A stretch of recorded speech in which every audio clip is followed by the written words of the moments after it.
Repetition without negotiation becomes identity. There is a kind of discipline that does not announce itself. It moves quietly through the day, unnoticed by those who still rely on intention. You can see it in the man who shows up without urgency, without resistance, hands already moving before the mind has formed an excuse. His body knows where to stand. That certainty unsettles people who are still deciding. Most believe discipline is born from intensity, from desire, from a surge that carries them forward for a while. That belief collapses the moment repetition begins to feel dull. The morning air is cold in the lungs. Fingers are stiff. The floor presses back against the knees. Nothing dramatic happens. That is where most stop, telling themselves they will return when it feels meaningful again. But repetition does not care about meaning. It asks only for presence. The same action, placed in the same hour, with the same restraint. A warrior tightens his belt the same way each day. The knot forms before thought. Others notice the predictability. Invitations come less often. Jokes appear. The routine remains. This was understood long before discipline was discussed. In temples and training halls, repetition was not a method. It was a boundary. The body crossed it daily until not crossing felt wrong. Identity formed without ceremony, shaped by what was repeated when no one was watching. Before continuing, name the action you repeat inconsistently. Write it down privately. No justification. No improvement plan. Just the truth you usually avoid. The body arrives before permission. The alarm sounds the same way it always does. The hand reaches out without urgency. Skin is cool against the phone. There is no surge of resolve, no internal speech. Feet touch the floor because they always have. The hallway light flickers on. Someone else in the house shifts and sighs, half awake, already aware of what this movement means. Outside, the air bites. Lungs tighten, then settle. The ground is firm under the soles. Muscles feel dense, unpersuaded. The body begins anyway. Arms swing through familiar range. Breath finds a rhythm that has been practiced more than chosen. A neighbor passing with a dog glances over, then looks away. Too early. Too consistent. Something about it feels excessive. This is where repetition starts to work on the nervous system. Not by force, but by erosion. Each morning removes a layer of choice. The hands wrap the handle the same way. Knees bend to the same depth. The belt is tied before the mind forms commentary. When the motion finishes, the pulse steadies. Heat gathers behind the eyes. The body recognizes the sequence as safe, inevitable. People assume this calm comes from control. It does not. It comes from absence. The absence of debate. The absence of permission seeking.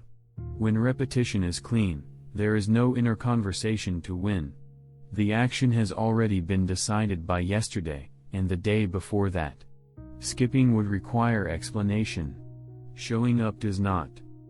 At work later, someone mentions how rigid the schedule seems. A joke, lightly delivered. The shoulders tighten for a moment, then release. There is no defense offered. The routine has already proven itself through silence. Lunch happens at the same hour. Training will return at dusk. The predictability makes others uneasy. They sense that this consistency is not fragile. Repetition does not make life smaller. It makes identity denser. Each return presses the shape more clearly. Miss one day and the body notices the gap like a missing tooth. Not with guilt, but with irritation. Something is out of place. That sensation is the real shift. Discipline no longer asks for energy. It demands restoration. By nightfall, the floor is cold again. The same movements repeat, slower now. Breath is heavier. Muscles ache with a dull familiarity. No one is watching. That is precisely why it continues. Because stopping would now feel like an interruption, and the body has learned to reject interruptions before the mind can argue. Negotiation is where repetition breaks. The first crack never looks like quitting. It looks like thinking. Standing still with shoes on, feeling the tightness in the calves, noticing the dull ache behind the knees. The body is ready. The mind begins to speak anyway. Just today. Just shorten it. The air feels heavier than usual. Sleep was shallow. No one would know. That pause is the danger. Breath stalls. Shoulders lift slightly. Somewhere nearby, a door closes. Someone else has already decided their morning differently. The contrast sharpens the moment. Repetition does not fail from exhaustion. It fails from dialogue. A man who repeats long enough learns to recognize this internal sound. Not as fear. Not as weakness. As noise. He tightens the laces anyway. Fingers move with less precision now, stiff from the cold. The knot is uneven. It does not matter. Motion resumes. The first steps feel wrong. They always do. The second set corrects it. By the third, the body has drowned out the voice. Others live inside that voice. They carry it into their schedules, their meals, their promises. Each decision reopens the argument. Each argument drains heat from the action. Over time, they confuse this fatigue for reality. They call it honesty. They call it listening to themselves. From the outside, it looks like hesitation repeated daily. Repetition removes this exposure by refusing discussion. Not through strength, but through prior agreement. When the action is fixed, the mind has nowhere to enter. A monk kneels even when the mat feels unforgiving. The floor presses into bone. The breath shortens. Someone behind him shifts, uncomfortable with the stillness. No explanation is offered. The posture continues. This is why repetition must be narrow. Same place. Same hour. Same form. Variation invites thought. Thought invites delay. Delay invites abandonment disguised as reason. The body senses this before the intellect admits it. Muscles tighten when the routine is threatened. Irritation appears without a story attached.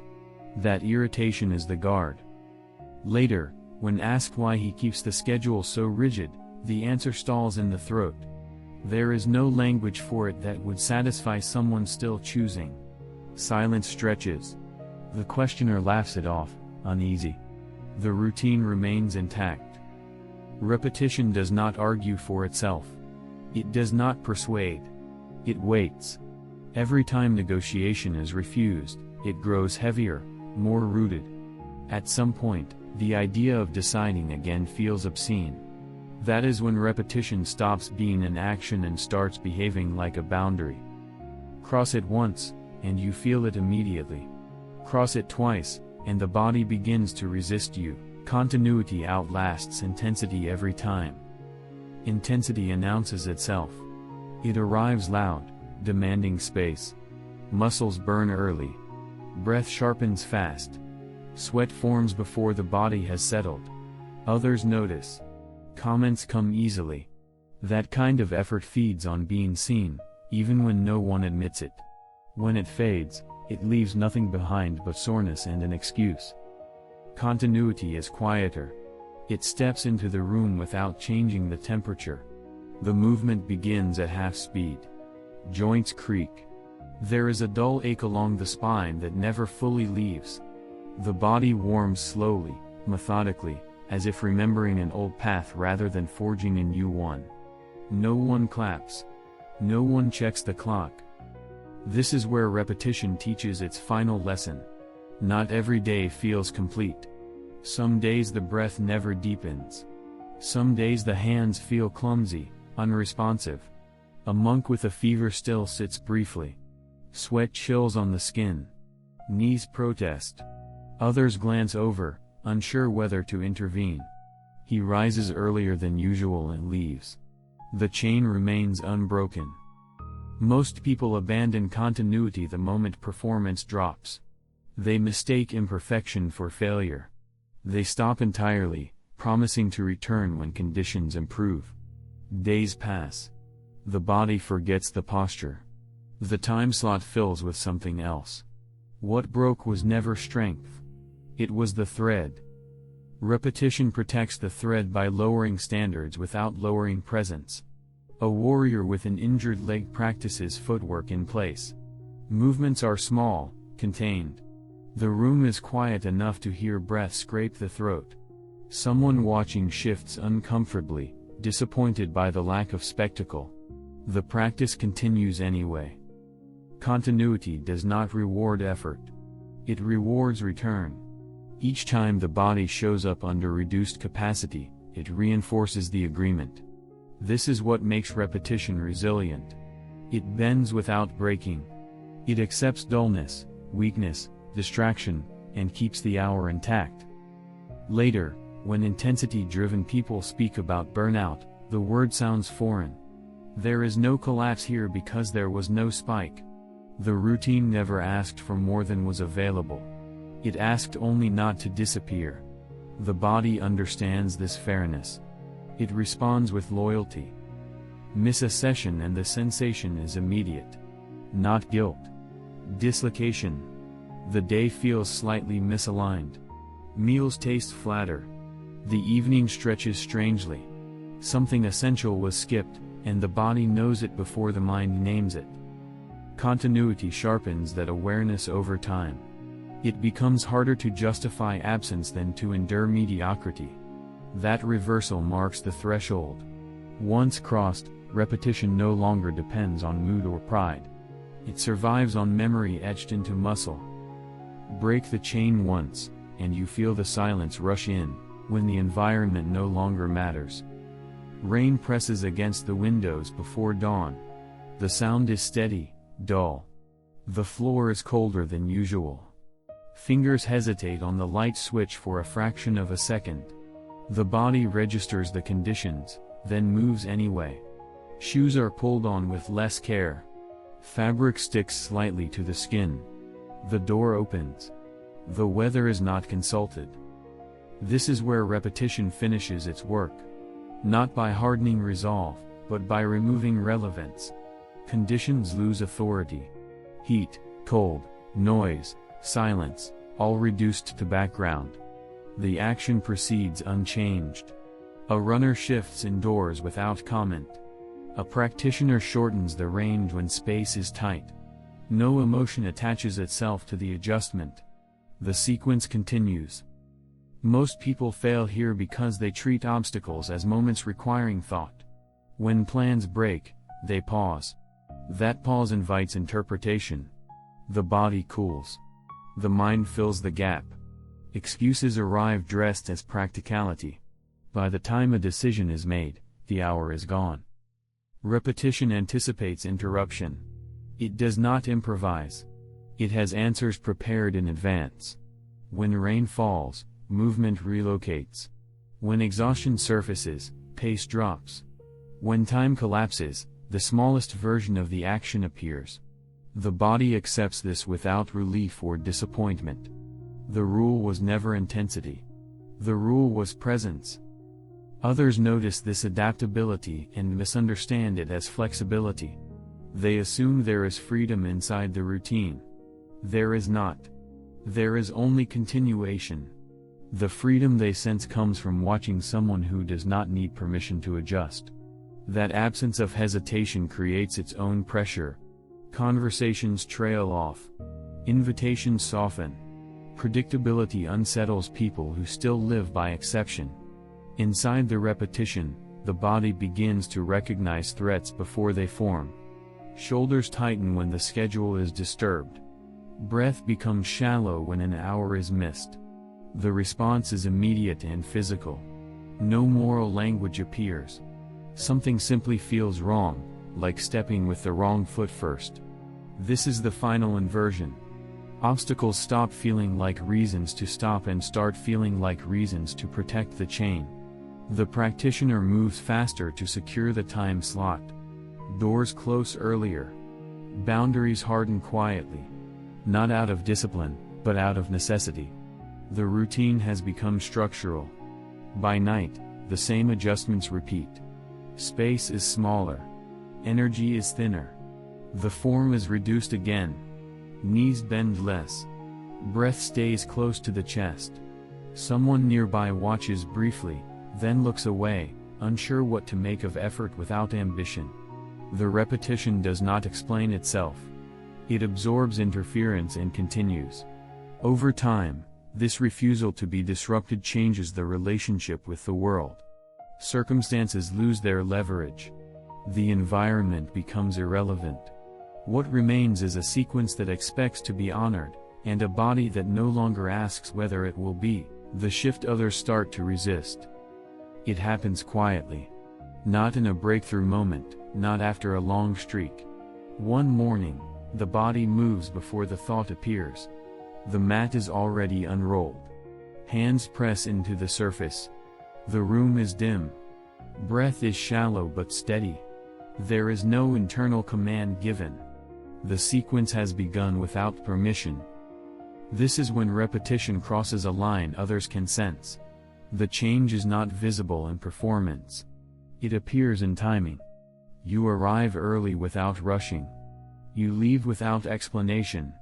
The routine fits into the day like bone into joint. Those nearby feel it and cannot name it. They call it obsession. They smile, then watch more closely than before. At work, someone suggests a spontaneous plan that conflicts with the hour. The suggestion hangs in the air. Shoulders tighten slightly. The refusal comes without sharpness. No apology. No story.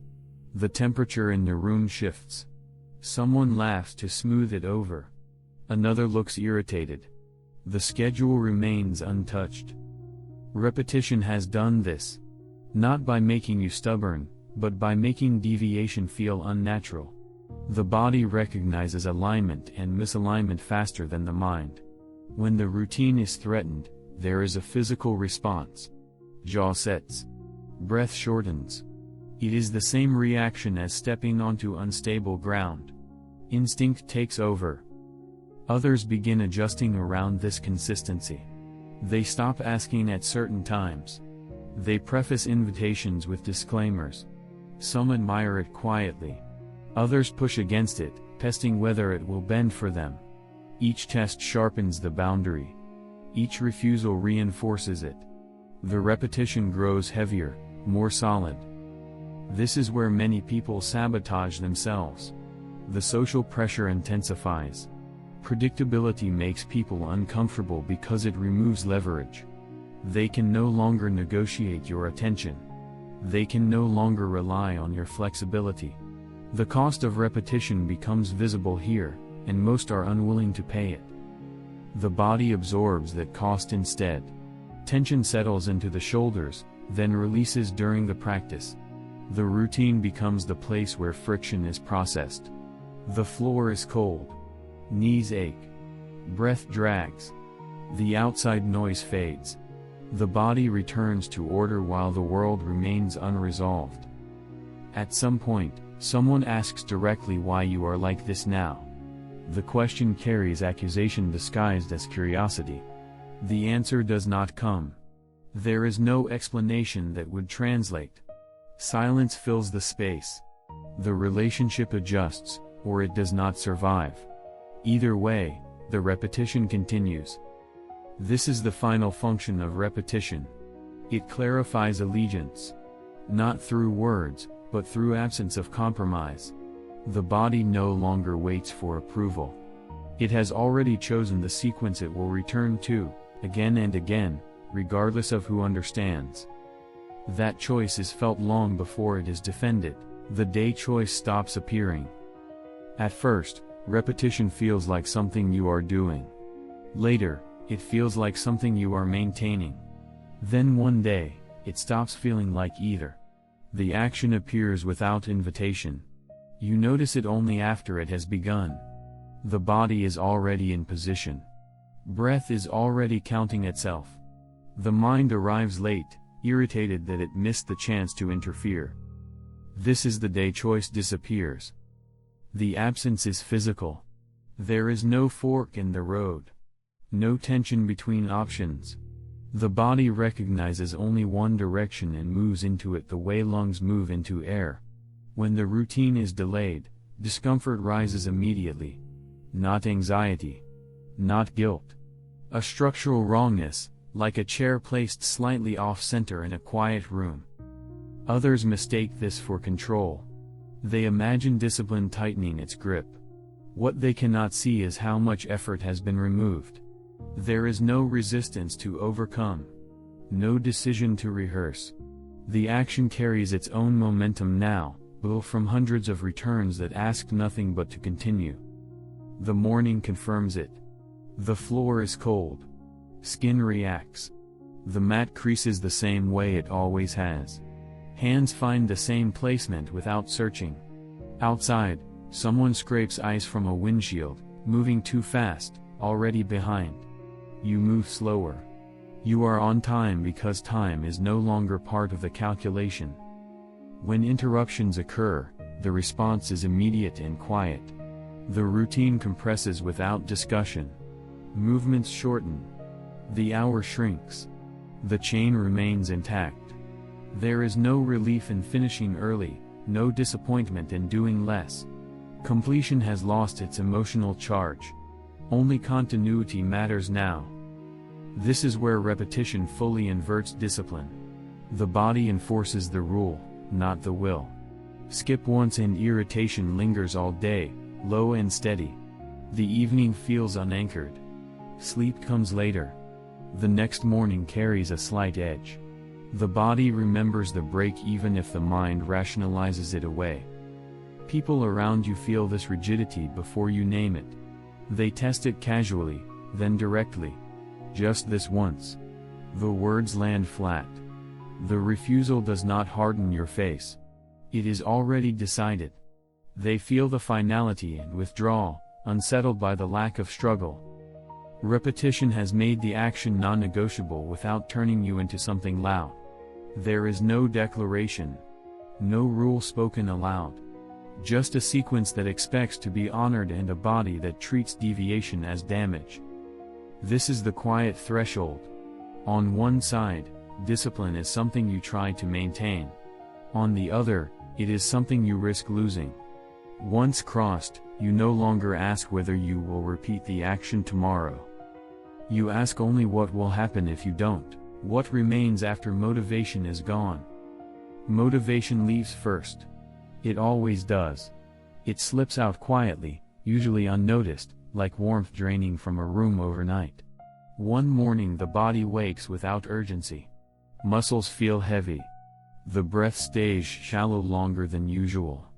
There is no emotional pull toward the routine. Nothing inside argues in favor of starting.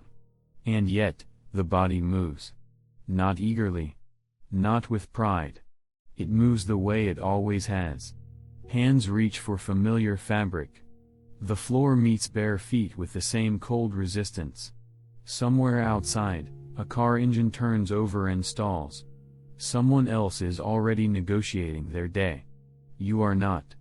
This is the residue repetition leaves behind after desire has burned off. What remains is not passion. It is expectation. The body expects the sequence the way it expects gravity. When it doesn't happen, something feels structurally wrong. When it does, nothing special is felt at all. That absence is the proof. The routine unfolds with reduced force. Movements are slower. Range is shorter. Breath never deepens fully. The body registers fatigue but does not interpret it. There is no assessment. No internal scoreboard. The action is completed because incomplete days feel heavier than tired ones.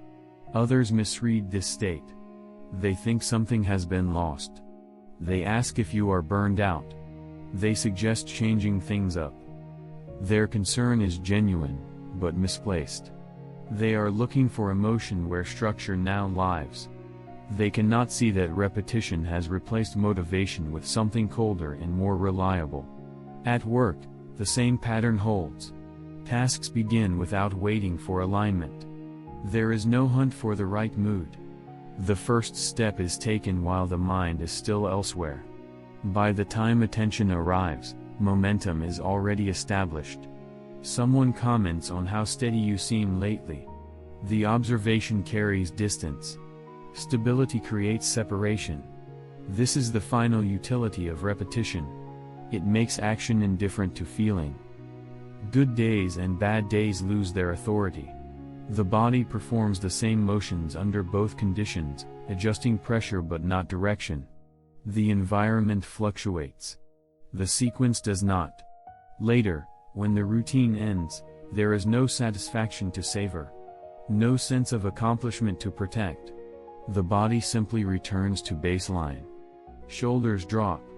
Breath evens out. The day continues without ceremony. That ordinariness unsettles people who rely on peaks to justify effort. Repetition has removed the need to feel ready. It has stripped away the reward loop. What remains is a narrow path the body recognizes and returns to without asking why. Motivation cannot survive there. It has no function left.